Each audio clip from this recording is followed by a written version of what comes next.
এই যে আমি মাছ ভাজা করলাম, এটা বাটা মাছ। আর এদিকে আলু ভাজতেছি, লাল লাল হয়ে গেছে দেখুন।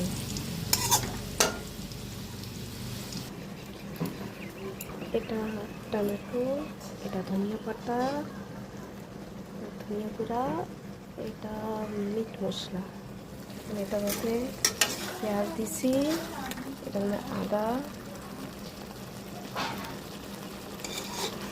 আর একটু রসুন বাটা আর হলুদ তাহলে সব ঢালে দিছি।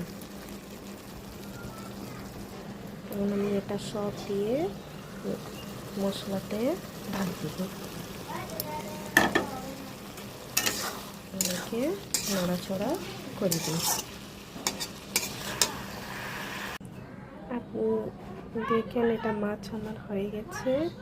এখন একটু ধনিয়া পাতা দিব, পাতা দিব।